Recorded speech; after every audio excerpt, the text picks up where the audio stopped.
The Business Oddcast. Hello and welcome to another Business Oddcast. This is Business Oddcast number 14. Hello! Today we are going to be talking about holidays. Yes, the challenge of the neurodiverse when going on holiday. What does it even mean to go on holiday for a neurodiverse person? Before we get to all of that, let's introduce ourselves. I'm your host, Stuart Morrison, and this is my fantastic sidekick, co-host, Hannah Logan. Hannah Logan. Extraordinaire. How are you doing? What you been up to? What's going on in your world? I'm good. I'm really good. Yeah. Oh, I'm saying that a lot, like it's not real. Like I'm overdoing the good. Oh, it's cool. Had a nice chill day so far. Been doing my thing. So had a birthday last week. We won't talk about that. Yeah, this is a safe space, and I was going to say you don't have to just give the socially acceptable. I'm all right. Yeah, it's all everything. You know, when I was asked by somebody once just before they were about to go on stage. You all right? What have you been up to? And I started telling them about my boiler, like they needed to hear about a broken boiler. Unpacked it all. Here we go. Thought you're genuinely asking. You know, why wouldn't you? That's the sort of thing I would love. If I said to somebody who's been, our boiler's been broken. Oh yeah, what are the error codes? Tell me about it. That's interesting. I really care. I really care about the detail. I'm disappointed when they're like, fine, thanks, how are you? And they expect me to say, yeah, I'm fine too. And I'm like, no, tragic week. It was explained to me once exactly what it is, and I get it now, and I'm able to go with it. And it's called a verbal handshake. It's like, I'm okay. You okay? You okay? You good? You good? Yep. Okay. Oh, I hate that though, because then you're just lying. Yeah. It's a kind. Yeah, I hate it. Apparently, it's a thing. Right. Before we disappear down Right. the wormhole that is social interaction for the neurodiverse, let's talk about this week's topic. Topic of the week, Hannah. What is it? It's topic of the week. It's holidays, Oh. or as I like to call them, the relaxation myth. Yes. So The positive start. Sorry. it's a good start. So holidays just don't go. Thanks for listening. They suck. Goodbye. Oh, I can feel the trauma from this side. Oh, holidays. Oh, going everywhere where all the fun things are not. But it's all new and different. Exactly. So family holidays supposed to be relaxing, time to switch off and recharge and connect. But for the neurodiverse people, going away can mean the absolute opposite. New sounds, smells, routines, just not having the right fork. Oh! So in this episode, we're going to look and deep dive into what holidays really mean when your brain works differently. How does a change in routine affect you? Is a change as good as a rest? And what does overload feel like in a foreign country? So we're going to unpack all of that, how the small things, it's always the small things that trip you up, how they can make or break an entire holiday. So we're going to be talking about that. We're going to be looking at coping strategies and ways to get through the comfort and the chaos and all the rest of it. And it doesn't matter whether you're a parent, neurodiverse yourself, or simply curious about what's going on in this old thing up here in the grey matter. And it might just change the way you think about going on holiday and what you do when you go on holiday. So let's get into it. Hannah, I know you've got some talking points. Let's go. Let's start with... Always got some talking points. Let's start with, what is even a holiday? What does it even mean to go on holiday? That's that's a tricky one. So I feel like like there's a huge social pressure to make you believe that a holiday is like what you get as the prize for working hard and doing life on a daily basis. The holiday is the kind of what's the word? that kind of shiny golden prize at the end of a tough few months of working. But yeah, I think that's what society thinks that it is Oh, in it's many ways. endlessly a conversation topic. And it's one of my reasons why I hated going to the barber. I wasn't going anywhere nice on holiday. Always felt like I let them down. Went, not really. Oh, well, you know, where have you been recently then? No. Sorry. I'm not upholding this side of the conversation very well, but should I go on holiday? Not really. All the nice things I like are where I am. I've started saying, and it kind of shuts them down when they say, going on holiday this year, or they say, have you been on? I say, yeah, I had a lovely holiday in my living room. It was amazing. It was just really relaxing, and I had all my favorite things around me. And then they shut down. But I don't know if they think, oh, poor thing, she's so poor, or whether they just think I'm a bit sarky. But it's, yeah, I don't know what to say to that. It's not the joy and the prize that everyone else thinks it is for me. So So yeah, let's dig into that then. Let's have an explore of that. For you, how yep. does going on holiday dysregulate you? What? Let's go on a typical holiday. Let's dig through the trauma of your past and find out what is hell no. I'm not going to go for Hannah. So a holiday or the trauma around a holiday. So I've not been on holiday for 8 years. I see that as a massive win.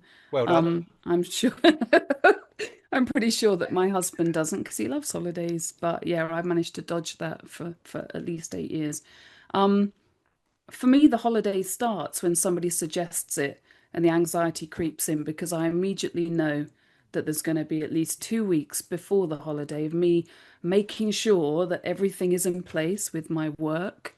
You know, I worry like, oh, is the heating going to come on and off? It just a depth, a crazy level of depth of things that I feel need to be just right before I go away for a holiday. I can't just throw some pants in a bag and crack on. I need to be like, okay, you know, everything needs to be, you know, get somebody to feed the cats, all that rubbish that you just don't think about, or a lot of people don't worry about. They just do it. So yeah, for me, there's that beginning part of just the prep that I have takes childhood trauma around going on holidays. To say, oh, how did I not know my parents were on the spectrum? Well, they were just normal people. They weren't. They were anything but. Who clears out the understairs cupboard so they can get to the gas tap to turn the gas off at source, just in case, and getting your dad to disconnect the gas cooker? No. Yeah. Turn the electricity off. Expert level prep. I'm telling you. Disconnect the house from the grid. My mum would always like, I read this thing about where a woman went on holiday and her house exploded from a gas leak. It's like, it's a 1 in a billion. It wasn't real. It was just fake news. I actually respect that. I know it is a level. It is a level. Next level prep. I love it. It is, and so I feel the pain. I feel the pain of I live in this kind of don't think about it, don't talk about it. It won't happen until I actually have to resolve it into reality. So my reality is my wife Jem, she's going on holiday. Like, she's got the suitcase down weeks beforehand. Oh, I've started packing. Oh, have you now? La la la la la la la la. I might throw something into a bag half an hour before we're due to leave. It stresses her out. I'm so jealous. It's kind of like the opposite of a magic eye. If I focus in a certain way, we're not going on holiday. It's not going to happen. Just how did I get this age and just never let any of this out? I just, the whole preparation of it is, I find, intensely stressful, because it's like, once I start thinking about what I need to take, well, I might as well take everything. Like, everything. Stuart, why have you got a toolkit? Well, you never know, do you? I don't want to get to some place and be an engineer who knows how to fix something and not have the tool to do it. Oh, that itch. Oh, that itch. I've been that soldier. If only I had my ruddy toolkit, we wouldn't be... Keep some of it in. If only I had my screwdriver in the middle of Greece. So yeah, so I another get thing that. that's just, yeah. There's another thing that's brutal as well. You were saying about packing. I don't know what clothes I'll want to wear. Also, okay, if I'm going somewhere sunny, what if it isn't? So I'm got clothes for every eventuality. And then, not like a normal person would be, put a jumper in there, it might get cold in the evenings. I'm like, put a jumper in there, but what if the texture of that jumper isn't the right one for my skin while I'm away? What if it's the scratchy, sometimes I love that jumper, other times it's biting my skin. Which one is it going to be on holiday? The sensory issues. Oh, just, yeah. And then once I've packed the world's biggest bag, I think then I get into a massive panic about what's the weight limit, because they're going to charge me like £5,000 if I go off over it on my suitcase. So then we do the whole thing again where I have to unpack everything. And It's also, don't you find, like, especially flying, if you're going anywhere, it's a whole list of rules followed by a ton of regulations. And you're in a queue. From the moment you get into the car park, you're in a queue. Just console yourself to the fact that you're queuing, you're sat, you're flying at 30,000 feet. You're queuing, you're sat, you fly back at 30,000 feet, you land, you're queuing, you get home, you're free. You can go and do whatever you like. You're not in a queue any longer. Because it's just how I feel. I just feel like when we get there, we're going to have to be queuing.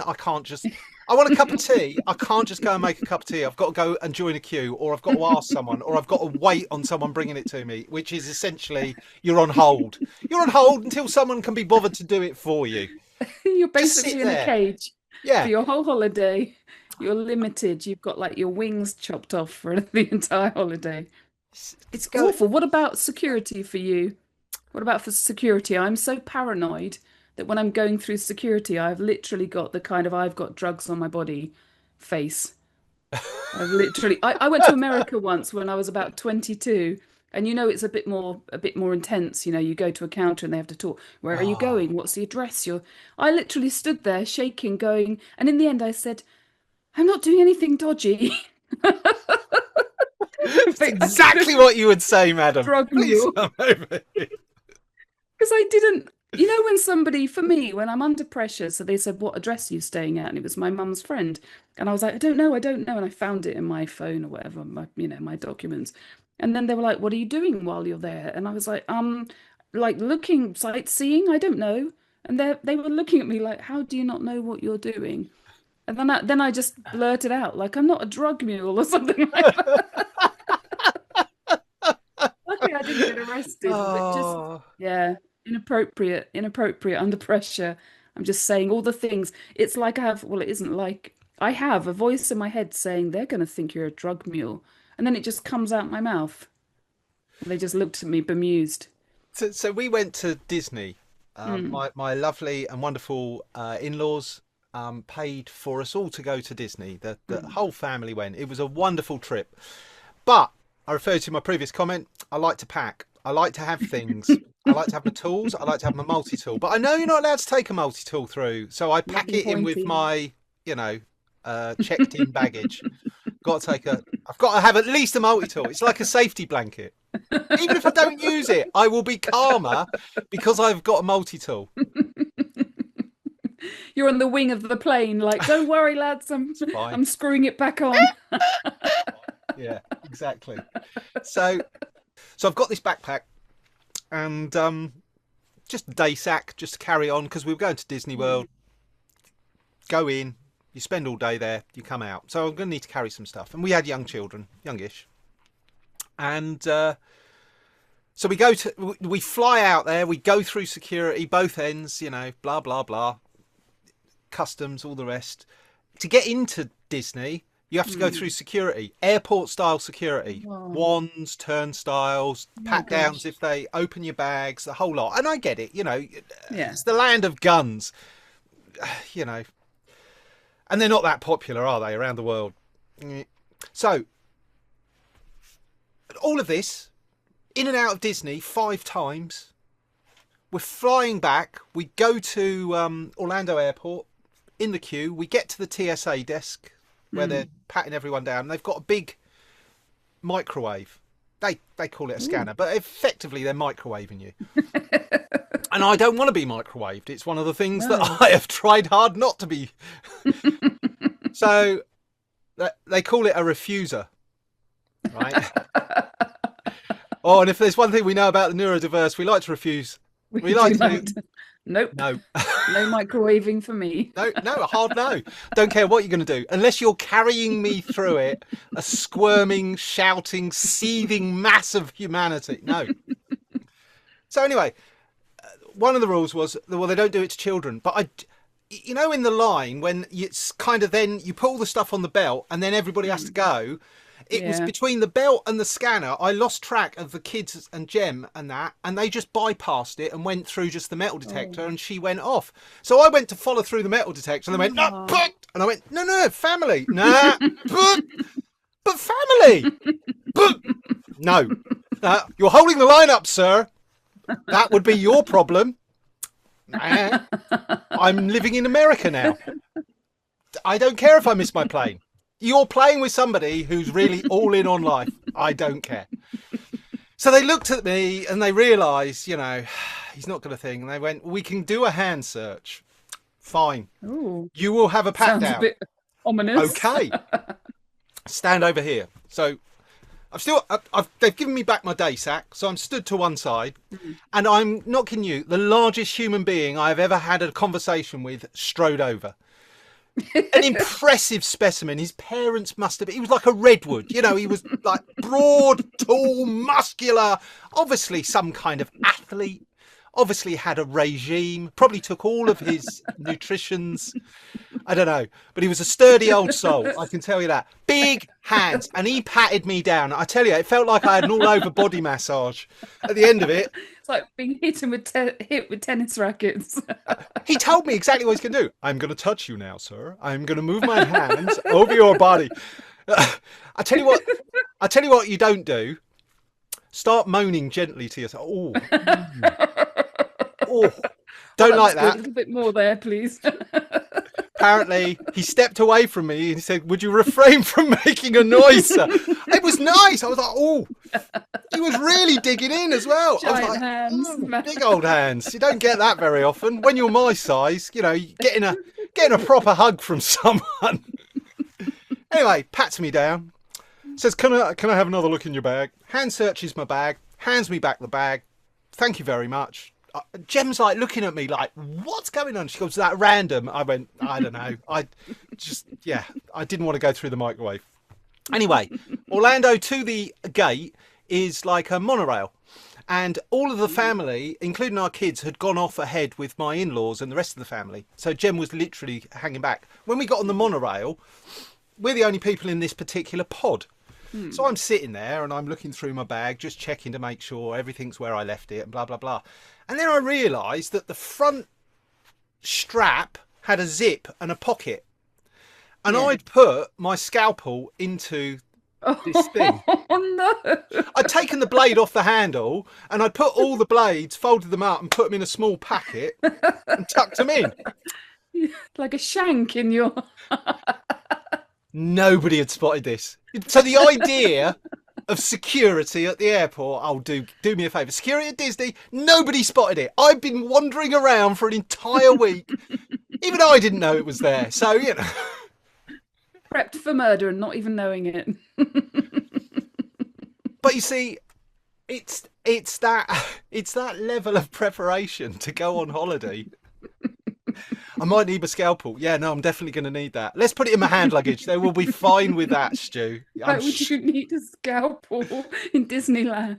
Well, they're useful, I get a splinter, I can get a splinter out. I can, if there's a thread, I can quickly nick it off. Your finger off. What about a pair of scissors, Stuart? Of course I've got a pair of scissors, just in case I lose my scalpel. You basically was so tooled up for basically attacking people if you'd wanted to. Nobody cared. Nobody cared. I looked so stupid. He barely can string 2 words together. It's probably his care human over there taking him off to the train, to the plane. So, so holidays, there's a lot of dysregulation about the run up to the holiday. There's a lot of unknowns, a lot of question marks, lots of stress and anxiety around the, will they have the brand of ketchup that I like? No, they probably won't. Will they have English mustard? Hell no. Just nobody. Could I have English mustard, please? Oh, we're specifying the country that the mustard's from now, are we, sir? You'll get what you're given. You just get old mustard. No, it isn't. No, exactly. I want the yellow one that burns. I want to cry. I want to feel like I've done something to myself. The horrible one that hurts. I'm not enjoying this. But you see, this is the point. It's not just the holiday. It's not the prep of the holiday or the anticipation, like you say. What if it's 30 degrees out, but there's a breeze and I want to go into the evening because we've gone away from that. There's all those. And if I don't have the right... So how will that change of control? How do you find that change of control when you're away? Because you're at the behest, like I've said, you're always waiting for someone to do something for you. And how does that affect you and your regulation? Well, so control is a huge thing for me. Huge. To the point where sorry, backtrack. Being away means I haven't got that kind of, if it's too much, you can just go back in your bedroom, or if it's too much, you can go down the end of the garden, or all of those kind of get outs. I always provide myself with get outs. If I'm overwhelmed, I know that I can go in my house, or I can, there's places I can go to. If you put me in a different country, I don't know where those places are. And for me, that lack of control, of being able to control my environment, is like the main reason I can't go away. Well, I can go away, but it's not fun. I remember one year, probably our last holiday actually, we'd rented a little villa in France, and I just felt so overwhelmed, and I was just kind of standing outside this little villa, like thinking, where's my safe places? And in the end, I just got in the car. We had a hire car. I just drove randomly around France, found a supermarket, whatever they're called, a supermarché. A really good French accent, Hannah. Well done. I won't work as an impersonator for a French person. Got into a supermarché and just wandered the aisles like a lunatic, just thinking, completely dysregulated, because I just didn't have that place that I can go to that just makes me like, grounded again. And I particularly, I won't go off on a huge tangent, but I particularly can't cope with holidays outside of the UK. Like I could almost cope with a couple of days, I don't know, up north, because I know worst case scenario, I can get in a car and go home. But if I'm in France or something, it's just a disaster. So even though it's not that far away, but do you know what I mean? It feels almost an impossible level to get home. Whereas in this country, it doesn't matter how badly it goes. You can get on a train or a plane or a bus. One way or another, you'll get home. And home, yeah. I've got to know where the fire exits are. Like if we go into a hotel, I don't want to be the idiot who dies of smoke inhalation because he turned right instead of left towards the fire doors.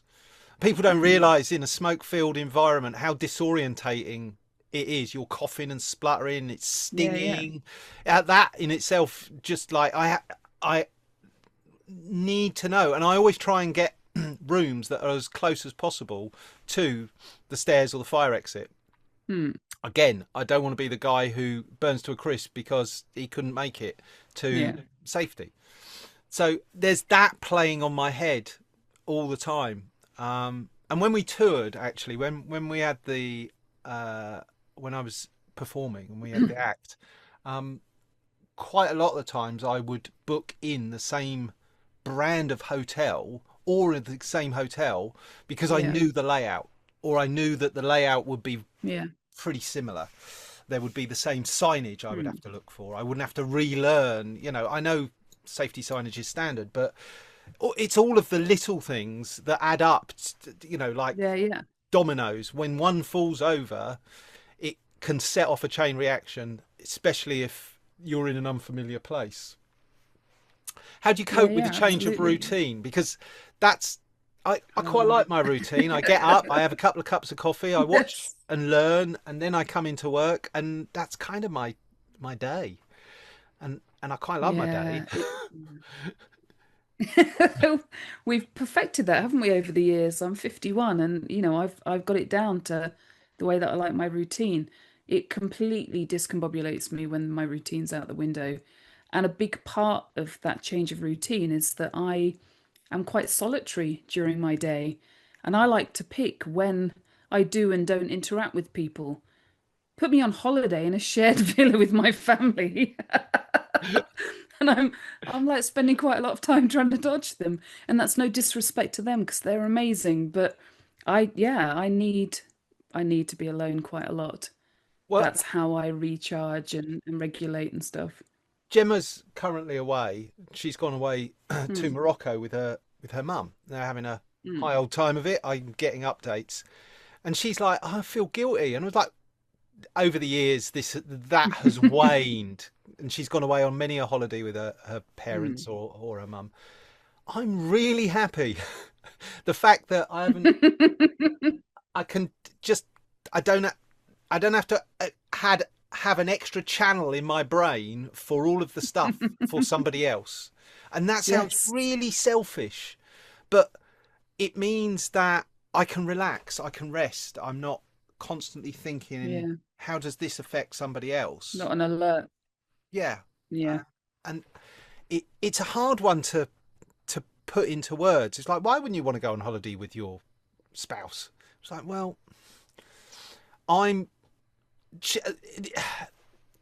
so there's an idea called cognitive load, and we all carry an amount of cognitive load, and some people are better with more cognitive load, some people are less. It's just how it is. And people who are neurodiverse tend to have a lot of cognitive load, a lot of it. Background processes that are not background for us, you know, that might be for neurotypicals. And when I go on holiday, I know that she's carrying a lot of my cognitive load, or carrying a lot of associated cognitive load, thinking, is he all right? Why is he quiet? Why has he done that? Why is he all right? Is he all right? Or do I have to kind of, because he might not realize how dysregulated it is, because my interrospection is terrible. You know, I can be really angry about something, and are you a bit hungry? I'm like, when did I last eat?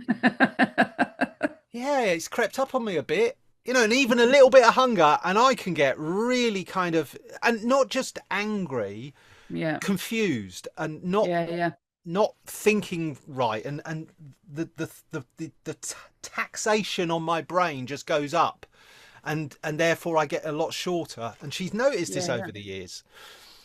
But to have to cope with that and think then, how do we get to a restaurant? Where's the nearest restaurant? I've got to ask Stuart because he's driving, but I've got to do it so that he doesn't get tipped up, because he might be enjoying it now and not be wanting to think about that yet. And, you know, and it might sound like she's dealing with a nutter with like a hand grenade with the pin pulled out, but she's not. She's just being aware. That's what love is, isn't it? Aware of your partner's needs and making that. And I do it for her. Absolutely.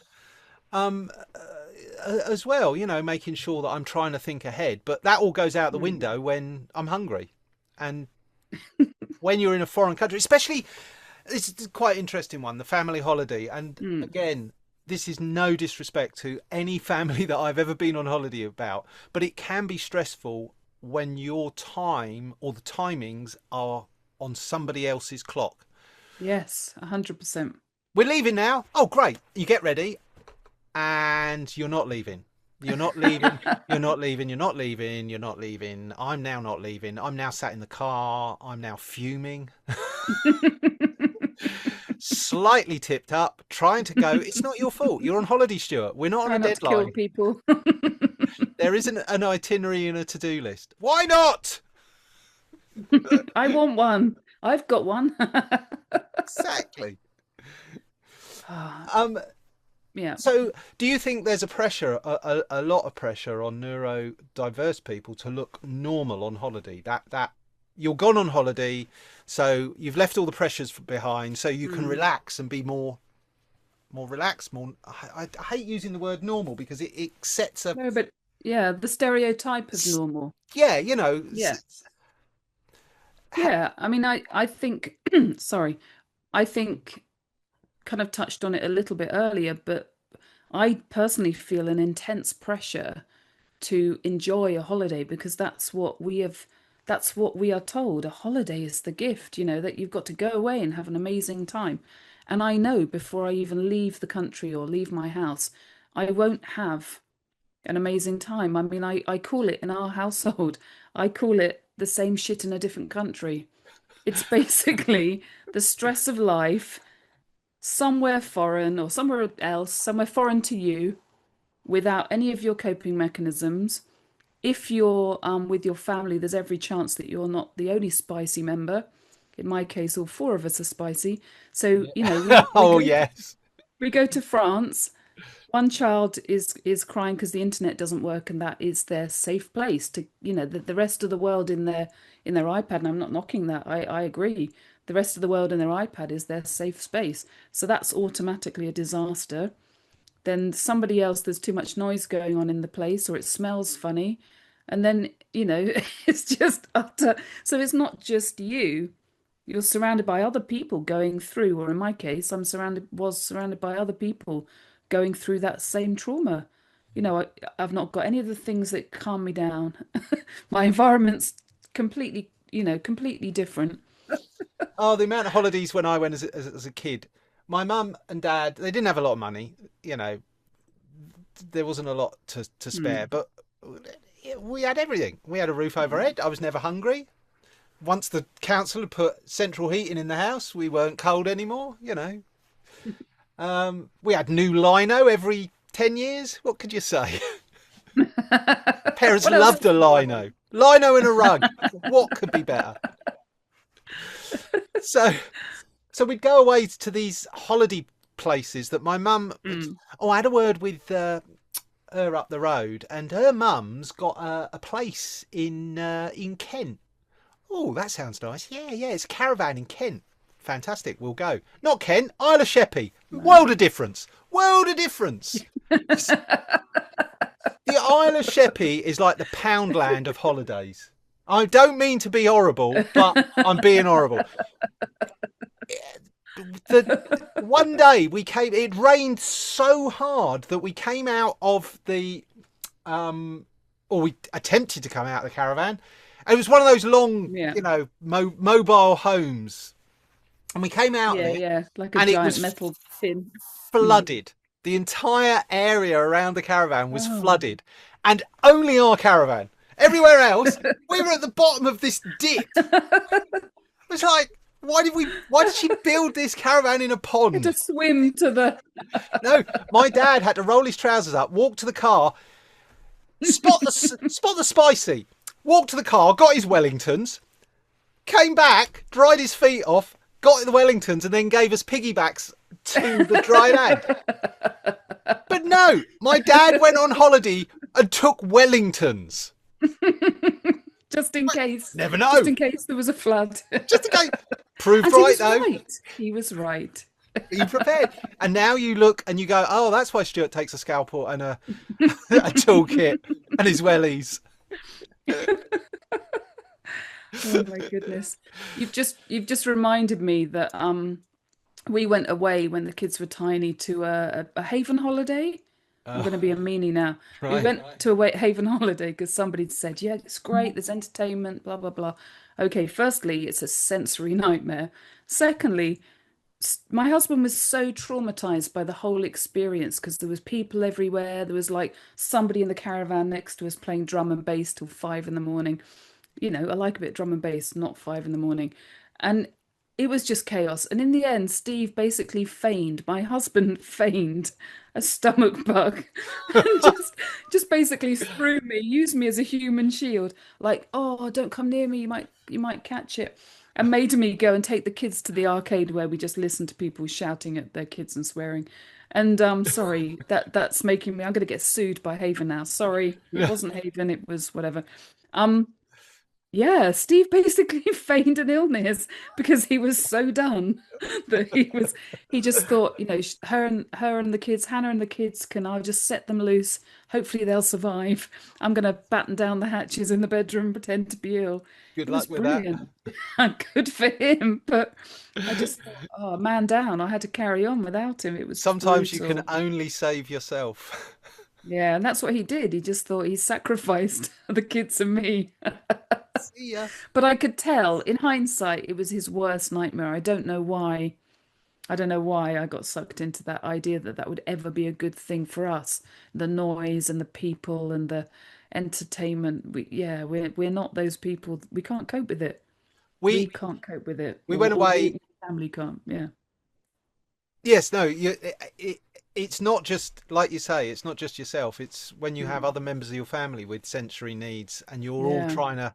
We found that Centre Parcs was a good place to Oh go. yeah. Yeah. Yeah. It's very similar to being at home. There's lots Yeah. of trees around. Okay, Nice. it's a chalet style thing, but you've got a kitchen, so you can prepare a meal. Yeah. Fairly basic, but we did all right. You can bring your own stuff, so you're not totally at the whim of what Your you own spoon. find. Could bring your own knife and fork. Yeah, shut up. Everyone does that. I'm sure. Certain. I do. Reassuring. But also the idea is you can go and be with where all the people are, or stay Mm. away, or go for a cycle ride, and you've got your own Yeah. bedroom. And I just find it very copeable. Is that a word? Yeah. I can cope I with think it. so. It should be if it isn't. And also the idea is if you need to, you can get in the car and drive out. Yeah. That is until one year when it snowed so hard on the day we were supposed to leave, we were snowed in to the point where some people tried to get out, block the exit, and they went, "Do you know what?" Gemma was like, "Oh, what if they throw us out?" I said, "Try, just What are try. they going to do? Make you live in the snow? Live in the car." Sorry, you're living in the car. Well, they've got to get the chalet ready. Who for? Who's getting in? No, if we can't get out, no one can get in. They're Shouldn't be blocked. letting anyone in. We did. We had an extra spare day, snow day. I was quite relaxed about it. I was Snow like, be all right. One way or another, we'll get out. Yeah, 24 hours later, they'd cleared the road and things were moving again. Yeah, I'm not relaxed in that situation. I'm literally snowballing. See what I did there? You could when if somebody changes the routine like that, I can't be chilled. My husband can be really chilled out, but I can't. So I'm like, no, that's not the plan. That's not the plan. We're meant to be leaving now. What's going on? I can't. Yeah, frantic. No, the routine thing is another big Yeah. one. Another big one where, it's like you're in a hotel and they go, breakfast is between 7 and 9. I don't want breakfast between 7 and 9. Yeah, not my breakfast. No. What? And can I get some lemon juice and some salt, please? Why? Because that's my morning drink. Lemon juice, salt and water. Just a squirt of lemon juice, a grind of... And can you make it pink Himalayan rock salt? I've got 10 No. years... I've got 10 years uninterrupted of doing this, and you're not going to stop now. What happens if you have a day off? Exactly. I might literally just... Your body's like, what's happening? That's the day he died. We can't Lack of say salt. one or the other was correlated, but it's funny how it coincided. Oh, brilliant. So yes, the change in routine is a huge problem. Mm. But it's not usually the big things that get me. It's the smaller things. Like we went to Centre Parcs. Mm. I was stressed going there for a few external reasons. Mm. So I was actually looking forward to going away. Got away, and then for a number of on-site stressful reasons, I had a complete meltdown in the shower. and had to. And literally nobody else was in, so it was a safe space, and I literally had to just go through this meltdown to just get it out of me because I could feel it. It was like there was a number of very minor things that happened, but like I said, it's like the dominoes, isn't it? And you're not those things happening at home, you know, but them happen in a way where you can't get all of the things, you know. Oh, I want a cherry bakewell and a cup of tea and put on some shit deli, and I just need an hour on the sofa. And you can't because your favourite programme, and the remote's wrong and it goes the wrong. Do you know what I mean? It's like, I hear you. Yeah. So how we've talked about a lot of the problems leading up to and on the holiday, and I'm sure we've got many anecdotes that we will relay over the time that we're doing the podcast. But it's like a trauma. Oh yeah, re-triggering workshop. Just getting a flinch. How do you go on holiday? What does holiday look like for you? Why, over the years, are you doing what you do to relax? So, for the last 8 years, we, like I said earlier, we don't go on holiday, but what we try and do. So, my husband is the one member of the family that really needs a holiday. So this year, for example, he went on a couple of golf weekends, with his golf buddies, and I think that wasn't the same for him as a holiday. But I think because he actually copes really well with the holiday because he's very chilled out, he's quite matter of fact about everything.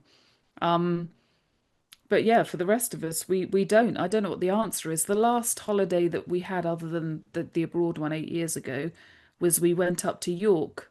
Went to York for a couple of nights. That was a bit better. Like you said, you know, if you book a holiday, if you book a hotel that you recognise, then you know what the bed's going to be like. You know what the routine with the breakfast and everything is.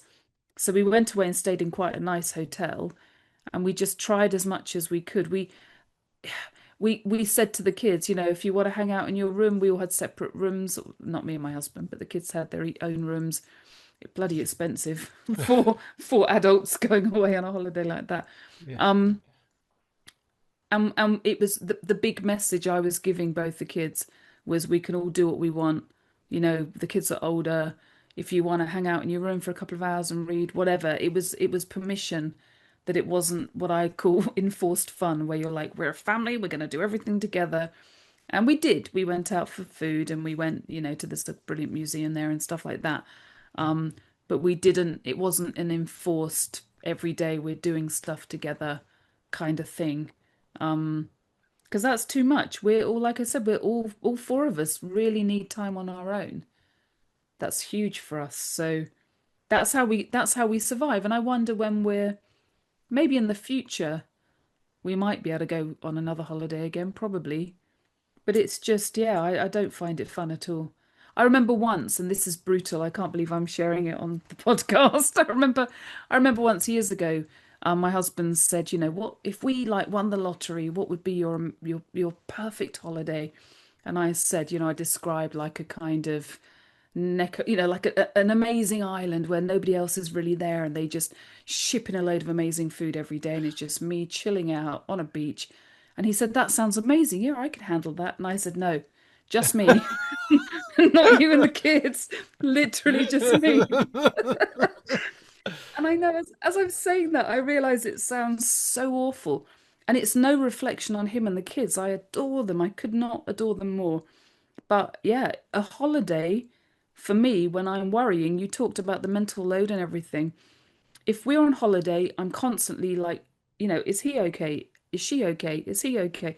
I'm doing that like a kind of dog checking for, you know, predator. I'm constantly on a high alert, fight or flight. How is everybody? You know, watching, managing. It's awful. It's not holiday to me. That's a me problem, by the way. They're not demanding that from me. But that's the way that my brain works. I can't let it go.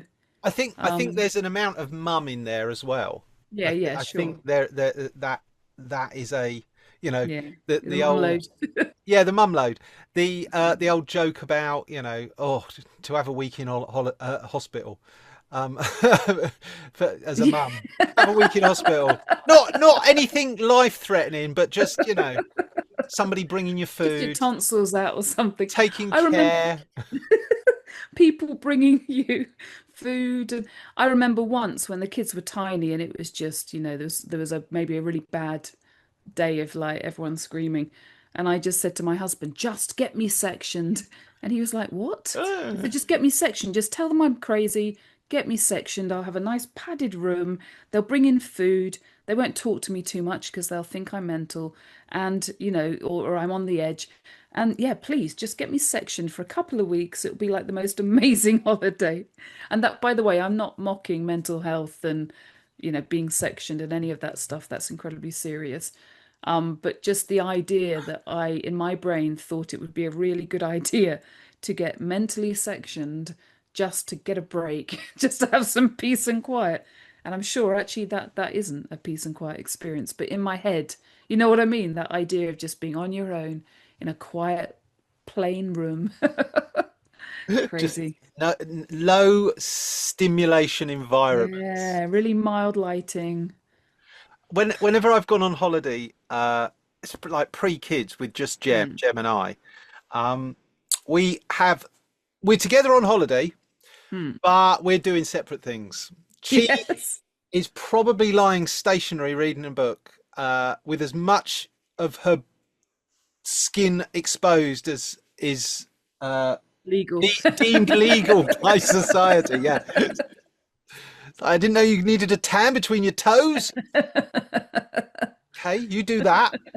Odd, but fine. I will try and avoid sunstroke, heat exhaustion, and just third-degree burns to my extremities, and try and salvage something.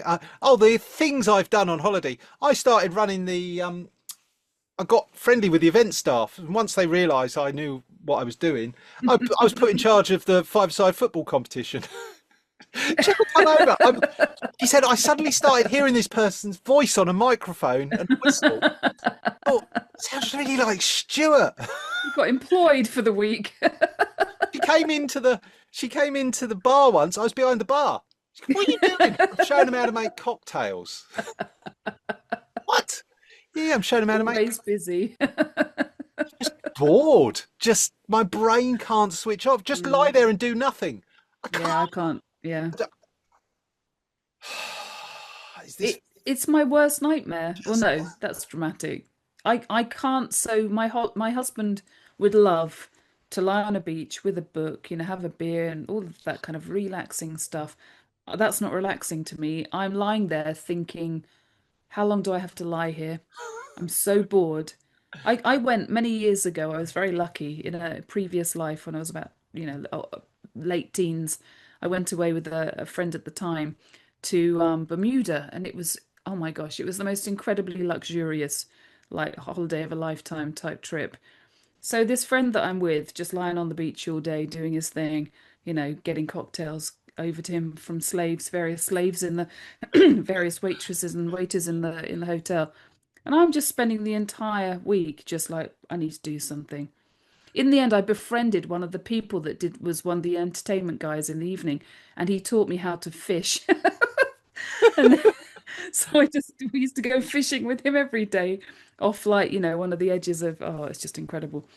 Yeah, I can't lie if I'm going to lie in the sun, I might as well just be on a sunbed in the UK or something. What is that?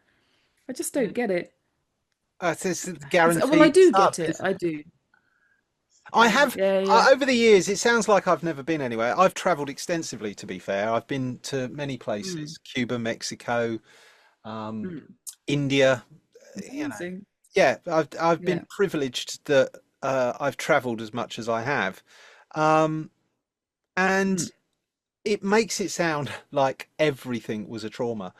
It's not, but it feels more like there is way more at stake and more to go wrong, and it's all hanging on a thread that you don't control, which just puts you on edge, which for me, I can't relax. So Yeah. if we're going on a holiday and we were going somewhere, like when we went to India, we travelled extensively, and that kept my brain occupied because we Yeah. had something to do. There was an itinerary. I knew what we were doing. We were going somewhere. Yeah. This is what we were doing, and Yeah. we were at the spice plantation, and then I like that. There was stuff to do, and so Yeah. the idea of a holiday is one size fits all is obviously some Yeah. people like to go skiing, some people like to lie on a beach, Hmm. but I think for the neurodiverse, going on holiday is probably about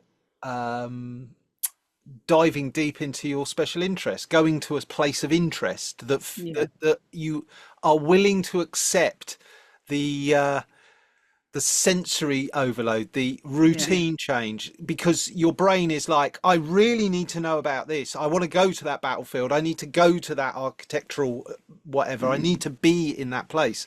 So I think the doing type of holiday suits us better than the being type of holiday. Oh, let's just go and lie on a beach, or let's go Same.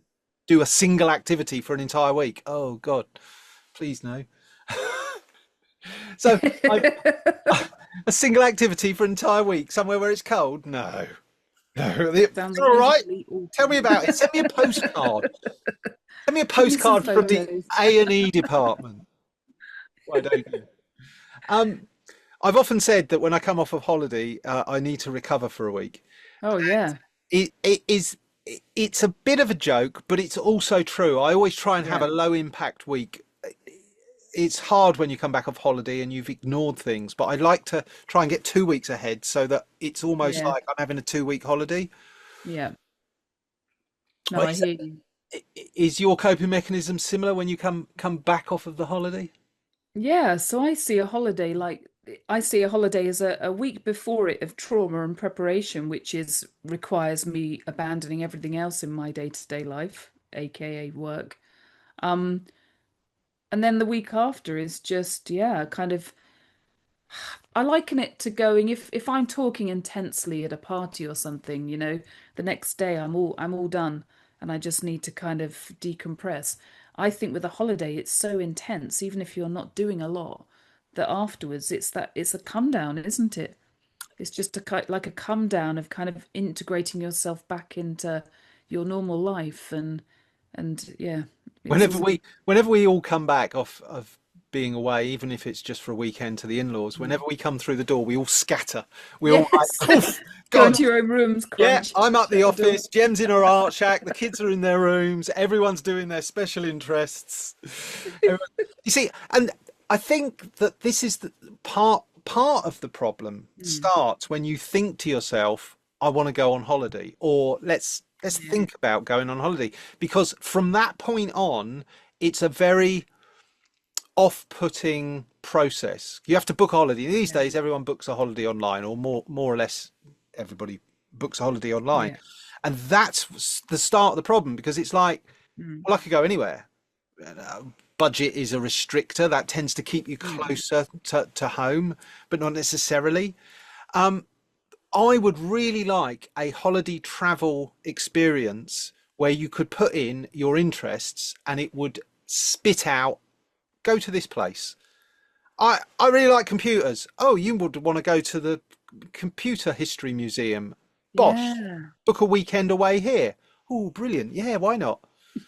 We once went away. There was Bloodhound SST, which is a fantastic engineering project, and it's taking its time, but they're trying to break 1,000 miles an hour land speed record. 1,000 miles an hour. It's the team that basically broke the sound barrier. A few years ago, and they had a shakedown run, and we're going to do, I think it was something like 20% afterburners down this runway down in Cornwall. And so and the kids were like 10, 12, but my dad and I were like, let's go and have a look at this. It's running in, I think it's the Namibian desert, and they've had a team of people handpicking all the little stones out. So they've got this, I think it's like 10 miles to get up to speed and slow down. It's a phenomenal project. It's like insanity, but crack on. And so we turn up and we watch this thing and we see the presentations, and it was fantastic. They had they had it there. You obviously couldn't touch it, but it was enormous. And all of the engineering around it, and they had a lot of STEM support things, and it was a lovely day. It was really, really good. Absolutely tipped down, so they couldn't do the shakedown run. They No. they basically ran it down at about 1%, like, on the starter motor, Oh. just like Biggest letdown ever. was. But Anticlimax. Airbnb'd it for a couple of nights. We had a nice little thing. The kids had a sleeping loft and loved it. And me and my dad, caught up and had a chat, watched something on the telly, went for a little walk. It was a lovely thing. And not once can I remember anything about that trip being a stress, because Cornwall, well, everything you want, you could find in a supermarket. So, forget something, you're all right. It's a long weekend away, so even if it tips Close to home. Yeah. close to home. So there's a lot of safe options there. So I think that sounds cool. For me, it's knowing where the outs need to be, which is why I think Centre Parcs has worked for us so well over the years. And I'm sure if we went to a very similar kind of setup, but it's just that once you've been to a couple of them, they're kind of work the same way, and the layouts. Yeah. And also it's well run. It's a well organized thing. You turn up, they book you in, and you're moving inside 10 minutes, way inside 10 minutes, and they're universally, the moment you arrive, they're like, hello, welcome, I love your car, or I love your van, or whatever. If I were to do a holiday, I think I could do that. And there is some abroad as well, isn't there? I think there's I can't remember where, but one of my brothers goes to one abroad. Is it in the Netherlands or yeah? But it does. I know we've already said it. It does seem to be the way that society works out whether you're winning or not. How many holidays have you been on? None. And that for me is a life goal. Oh, I've been on 3. Well done you. It does not mean that you're any more successful or brilliant as myself. No, the judgment therein of that always sort of sails over my head. It's like, I'm not playing that game. It's like, I'm really good at holidays. Right? Well done you. I'm rubbish at them. Don't do the holiday game. I think the number of times that I've suggested we go away has been quite low. It's been a fascinating talk. I don't think we're going to change our opinions at this age. We're not going to suddenly wake up tomorrow and be flying around the world and, being the Insta influencers for the neurodiverse traveller. I don't think there's spicy TikTok videos of more likely to see us at a Comic-Con. Where our people go, we are drawn to the shiny. Oh, brilliant. Right. Well, it's been I'd say it's been a pleasure to trawl through the trauma. Unpack all that trauma, yeah. So if you've got any feedback or any comments, leave them below. Tell us about your holiday fun times. It's the not so fun times we want to hear about, and laugh with you, because they say that tragedy and time equals comedy. Yeah. That's why it's so funny now. It's been enough time that we can laugh about it. So please, if you think there's somebody who needs to hear this, or would appreciate hearing it, or understand you a little better by hearing it, share away. We want people to realize that there may be differences, but it doesn't mean to say you can't laugh, joke, and enjoy your life anyway. If you want to, a new thing that we've launched, a new thing. If you want to be a guest, on the Oddcast, on the Business Oddcast, then please email us, hosts@businessoddcast.com, and we'll send you a link to the guest registration form. There's a few things we want to know about. We want to make the appearances good for you as you can possibly make it. So do email us on that, and we will share a link with you straight away to register interest as a guest. Any last words, Hannah? Anything before we go? Yes, Stuart, just never make me go on holiday. Those are my last words. This whole session this whole episode has reconfirmed to me that I really like being at home. So in the future, right down the line, right at the end of the line, your ashes are in a pot. They're not going to be scattered from some headland. She loved to be. No, she didn't. Loved Mexico. No, she didn't. She liked a 10-mile radius of Hampshire. She liked to eat a taco. She was a fan of Mexican food. She didn't want to go to Cancun. Oh dear.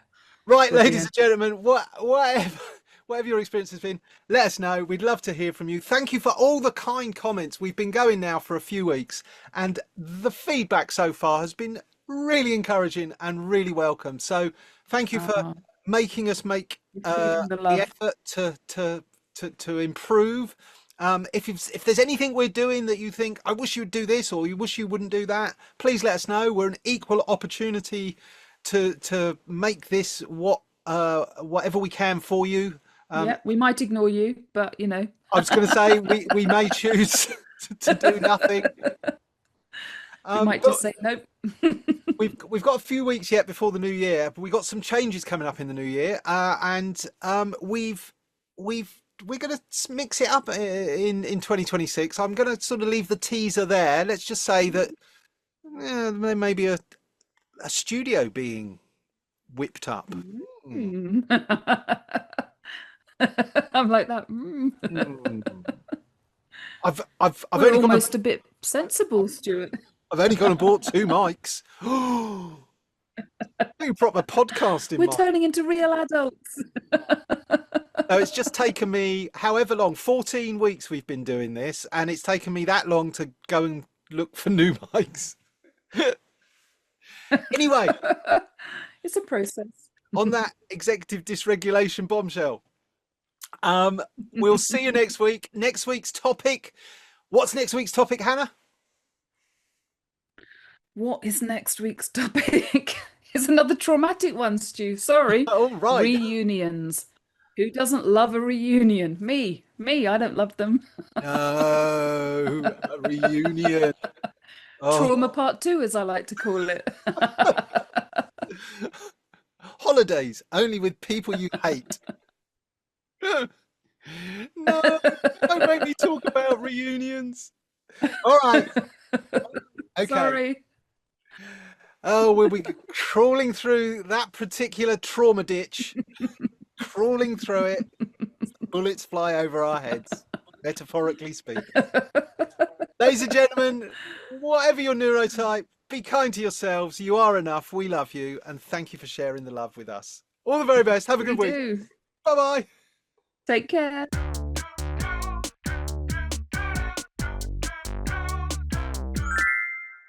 Step away from PAYE. Don't do it.